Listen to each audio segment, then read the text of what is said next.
அன்பு வணக்க நண்பர்களே, அனைவரும் வெற்றி அடைய எனது மனமார்ந்த பிரார்த்தனைகள். சரி, இன்றைக்கு மேஷ ராசி, அதாவது நியூமராலஜி மட்டும் இல்லாமல் நியூமராலஜியில் கொஞ்சம் ஆஸ்ட்ராலஜியோடைய தகவலும் சேர்த்து கொடுப்பதற்காக வந்திருக்கிறேன். ஸோ இன்றைக்கு மேஷ ராசியில் 2, 11, 20, 29 இந்த தேதிகளில் பிறந்தவர்கள், அதாவது 2ஐ குறிக்கக்கூடிய தேதிகள். சரி, மேஷ ராசி அப்படின்னு பார்க்கும்போது இவங்க தனி ஆற்றல் பெற்றவர்கள். ராசிகள் முதல் ராசி. அது மட்டும் இல்லை, இவங்களுக்கு எந்த ஒரு விஷயத்தையும் தனியாக நின்று சாதிக்கக்கூடிய திறமை உடையவர்கள். அது மட்டுமின்றி இவங்க யாருடைய உதவியும் எதிர்பார்ப்பதில்லை. இவங்களே என்ன முடியுமோ அதை முயற்சி செஞ்சு வெற்றி அடைவார்கள். ஸோ அந்த ராசியில் பிறந்த 2வது எண்களாகிய 2, 11, 20, 29 இந்த எண்களில் பிறந்தவர்களுடைய ஆற்றல் எப்படி இருக்குன்னு பார்ப்போம். முக்கியமாக முதல் எண்ணாகிய 2 சந்திரனுடைய ஆற்றல் கொண்டவர்கள். ஸோ இந்த சந்திரனுடைய ஆற்றல் கொண்டவர்கள் சிந்தனையில் ரொம்ப தெளிவாக இருப்பாங்க. கல்வியில் இவங்க ரொம்ப தெளிவாக இருப்பாங்க.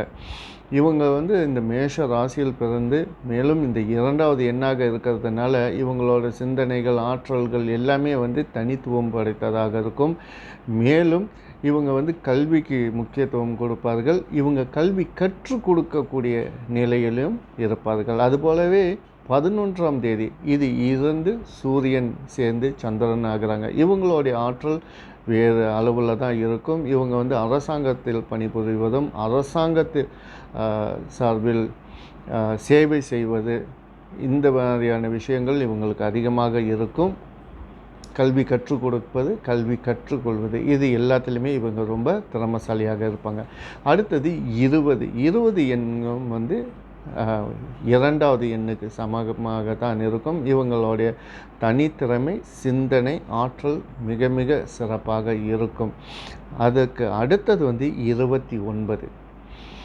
மேஷ ராசியில் பிறந்தவர்கள் இந்த 29ஆம் தேதியில் பிறந்தவர்களுக்கான தனி ஆற்றல் என்னன்னு சொன்னாக்கா, சந்திரனும் செவ்வாயும் ஒன்று சேர்வதனால இவங்க கொஞ்சம் கோபக்காரர்களாக இருப்பார்கள். ஆனால் மிக புத்திசாலியாக இருப்பார்கள். இவங்கக்கிட்ட நம்ம 10 வார்த்தைகள் பேசினா அவங்க பதில் ஒரே பதிலாக இருக்கும். அந்த ஒரு பதில் நம்மளோட 10 கேள்விக்கான பதிலும் கொடுக்கக்கூடிய ஆற்றல் உடையவர்கள். கல்விமானாகவும் இருப்பாங்க. பிறருக்கு நிறைய உதவி செய்யக்கூடிய எண்ணமும் இவங்களுக்கு இருக்கும். தன்னுடைய குடும்பம் மற்றும் குழந்தைகள் மேலும் ரொம்ப அக்கறை கொள்வர்கள். கல்வி கற்றுக்கொள்ளக்கூடிய மாணவர்களாக இருந்தால் இவங்களுடைய தனி ஆற்றல் ரொம்ப சிறப்பாக இருக்கும். இவங்க கல்வித்துறையில் நல்ல சிறப்பான வெற்றி அடைவார்கள். ஆக மொத்தம் இந்த 2, 11, 20, 29 பிறந்தவர்கள், முக்கியமாக மேஷ ராசியில் பிறந்தவர்களுடைய ஆற்றல் என்பது ரொம்ப சிறப்பாக இருக்கும். என்னன்னாக்கா இவங்க சேரக்கூடிய நண்பர்கள் மிக அவசியம். சில நேரங்களில் நண்பர்களுடைய வார்த்தைகளையும் மற்றவர்களுடைய வார்த்தைகளையும் ரொம்ப நம்பி ஏமாறக்கூடிய கொஞ்சம் தடுமாறிடுவார்கள். ஸோ அதனால் ஏமாற்றத்தை தடுப்பதற்கு உங்களுடைய நண்பர்கள் மற்றும் மற்றவர்களோடு பேசும்போதும் பழகும்போதும் ரொம்ப கவனமாக இருக்கணும்.